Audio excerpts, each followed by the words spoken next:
जय माता दी। I am doctor महिमा, एस्ट्रोलॉजर एंड वास्तु कंसल्टेंट। स्वागत है आप सभी का हमारे साथ साप्ताहिक राशिफल में। वीकली राशिफल 10 मार्च से लेकर और 16 मार्च तक क्या कहते हैं आपके सितारे, स्पेशली जेमिनीज के लिए, मिथुन के लिए जो 3rd नंबर की राशि होती है। उससे पहले आपको ये पता होना चाहिए, आगे हम इस वीडियो में बढ़ें, कि आपकी राशि मिथुन ही है। देखिए, जहां भी आपकी पर्सनल कुंडली में मून प्लेस्ड है, चंद्रमा बैठे हुए हैं, वहां जो नंबर लिखा है अगर वो नंबर 3 है तो आप मिथुन राशि के हैं। ये जो पूरा वीडियो हम बनाते हैं ये पूरा वीडियो चंद्र राशि और आपकी जन्म राशि के आधार पर होता है। आप लगन से भी इसे रिलेट कर सकते हैं, साथ ही साथ आप अपने जो नेम अक्षर हैं, आपके नाम के जो अक्षर हैं, उससे भी आप इसके फलादेश को मैच करके देख सकते हैं, तो काफी ठीक बैठेगा। देखिए, ये गोचर है, ये सभी के लिए होता है, लेकिन पूर्ण आप फलादेश के लिए या पूर्ण प्रेडिक्शंस के लिए आपको अपनी कुंडली का भी निरीक्षण करवाना आवश्यक है। साथ ही साथ अगर आप चाहें तो हमें भी अपनी कुंडली भेज सकते हैं। आपकी कोई भी क्वेरी हो तो आप हमसे भी डिस्कस कर सकते हैं। इसके अतिरिक्त अगर आप चाहें कि हमसे मिलना चाहते हैं या अगर कोई क्वेरी है तो आप हमें व्हाट्सएप कर सकते हैं। हमारे नंबर्स स्क्रीन पर दिए हुए हैं। आइए अब हम चालू करते हैं और देखते हैं कि मिथुन राशि के लिए इस पूरे वीक में इनका चार्ट क्या कहता है। देखिए, ये 1st हाउस है। ये मून हमने आपको समझाने के लिए लिखा है कि ये मिथुन लगन है या मिथुन राशि है। मंगल यहाँ विराजमान है। साथ ही साथ 4th हाउस में इनके केतु हैं।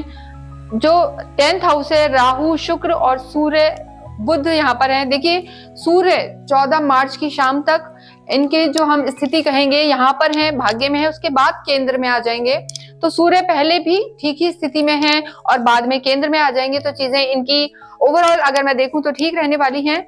और उसके 12th हाउस में इनके गुरु विराजमान है, जो कहीं ना कहीं अपने शत्रु घर में है और व्यय भाव में है।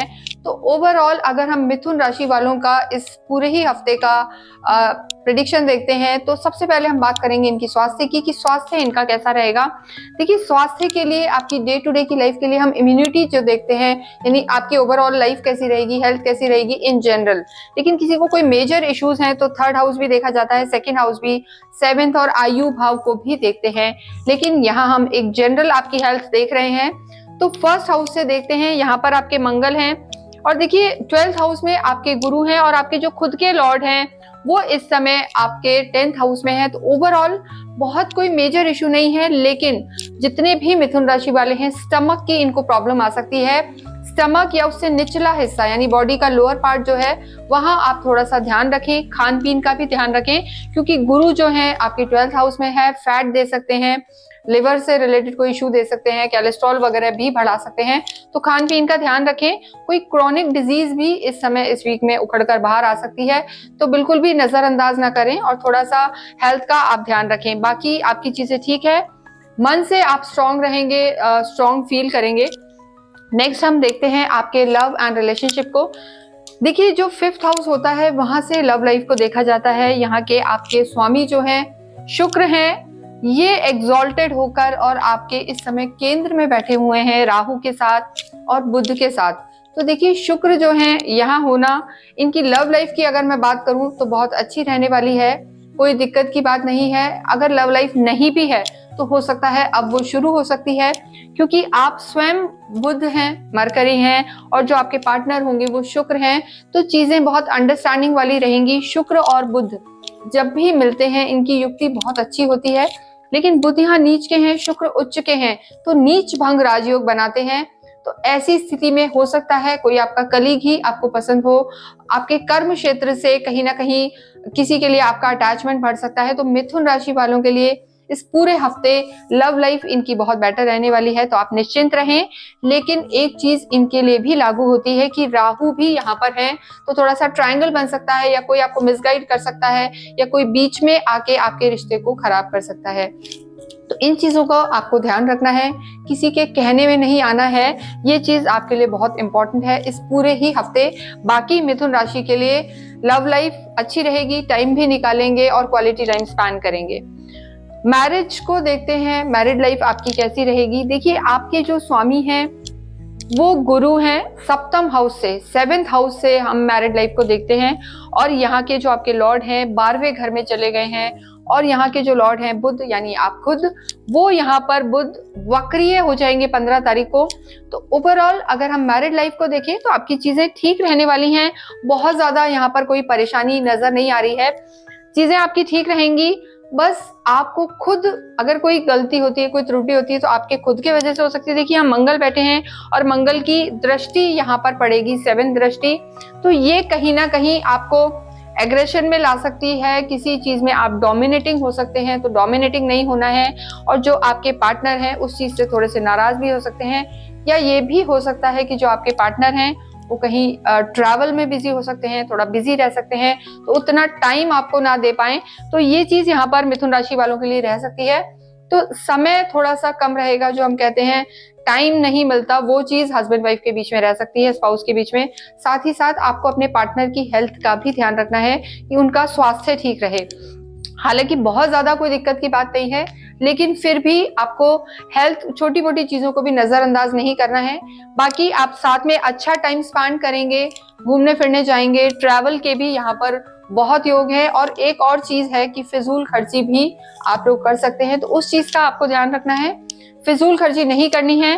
साथ ही साथ जिन लोगों का विवाह नहीं हुआ है, विवाह करना चाहते हैं, वो भी इस चीज का ध्यान रखें कि कुछ समय के लिए आप रुकें। जो अब गुरु का ट्रांजिट होगा यानी 15 मई तक मिथुन राशि वालों के गुरु उनकी लगन में ही आ जाएंगे, तो अगर आपकी कहीं बात चल रही है, आप किसी वैवाहिक उसमें बंधना चाहते हैं, तो आपको थोड़ा समय इंतजार करना चाहिए। ना सिर्फ इस हफ्ते में कहूंगी, इस हफ्ते में तो नहीं प्लान करना चाहिए, बाद में जरूर आप 15 मई के बाद आप प्लान कर सकते हैं।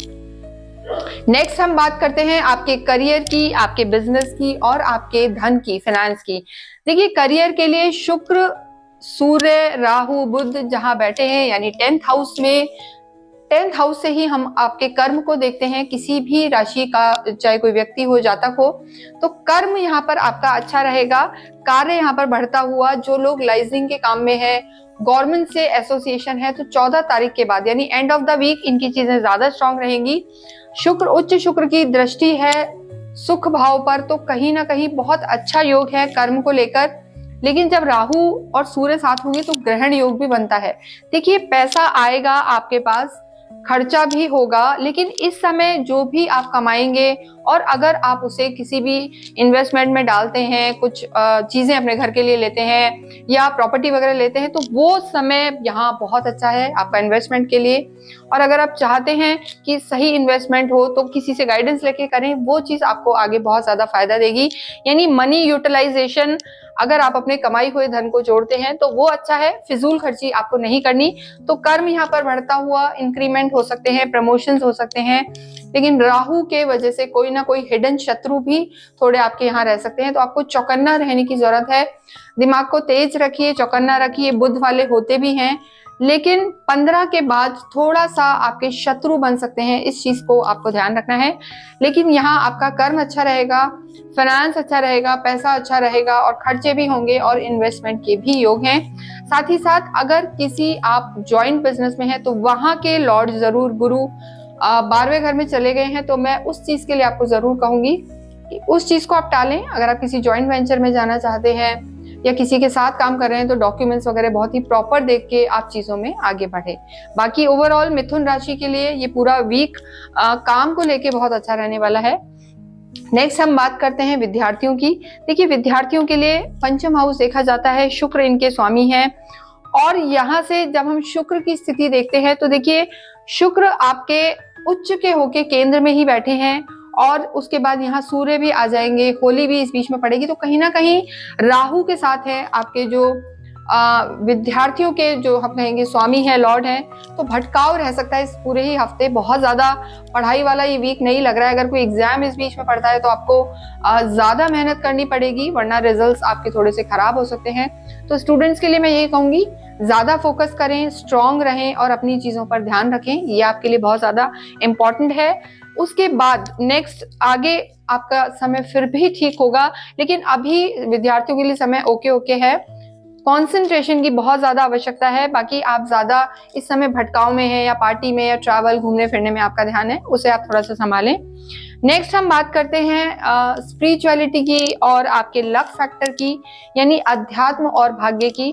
देखिए, आध्यात्मिक आप होते हैं, लेकिन अभी गुरु आपके 12वें घर में है, तो चीजें आप चाहते हैं, लेकिन शुक्र की जो स्थिति बनी हुई है, यानी आपकी लव लाइफ बहुत चल रही है, घूमना फिरना चल रहा है, सोशलाइजिंग चल रही है, तो ऐसे में अध्यात्म थोड़ा सा पीछे यहाँ पर मिथुन राशि का लग रहा है। चाह रहे हैं लेकिन पूजा पाठ उतना नहीं कर पा रहे हैं। आपके घर में इवेंट्स या एंटरटेनमेंट का माहौल ज्यादा है।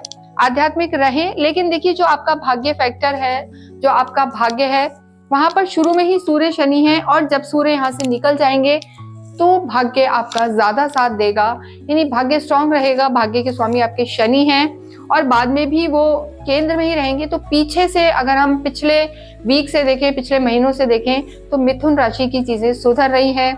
कर्म अगर आप प्रॉपर करते हैं, अपनी मेहनत पूरी करते हैं, तो भाग्य डेफिनेटली आपका साथ देगा, आप चीजों में स्ट्रांग रहेंगे। तो निश्चिंत रहें, ये वीक आपका अच्छा है। बस आपको एक चीज का ध्यान रखना है कि ओवर कॉन्फिडेंट नहीं होना है, एक्स्ट्रा वैकेंसी में नहीं जाना है, यानी बहुत ज्यादा खर्चों में आपको नहीं जाना है। अगर आप इस वीक पूरे इन्वेस्टमेंट प्रॉपर करते हैं तो आपको आगे जाके बहुत फायदा होने वाला है। विशेषकर अपनी हेल्थ का ध्यान रखें, पेट से निचले हिस्सों का, ये आपके लिए बहुत जरूरी है। आपको गणपति अथर्वशीष का पाठ करना चाहिए। बुद्ध आपके लॉर्ड हैं और गणपति आपके स्वामी हैं। कमेंट बॉक्स में आप अवश्य ही ओम बूम बुद्धाय नमः या ओम गंगनपते नमः लिखें। इससे भी आपको भाग्य का साथ मिलेगा और भगवान का आशीर्वाद मिलेगा। इसके साथ साथ ही आप शिव परिवार पर भी नित्य जल चढ़ाएं या कच्चे दूध से भी उनका अभिषेक करेंगे तो आपको बहुत फायदा रहेगा। और आप होली वाले दिन कुछ भी हरे फलों का असहाय व्यक्तियों को दान अवश्य करें। इसके साथ ही इस वीडियो को मैं यहीं विराम देती हूँ। अगर आप हमसे कुछ पूछना चाहते हैं तो हमारे नंबर्स यहाँ दिए हुए हैं, आप हमें मैसेज कर सकते हैं। Thank you.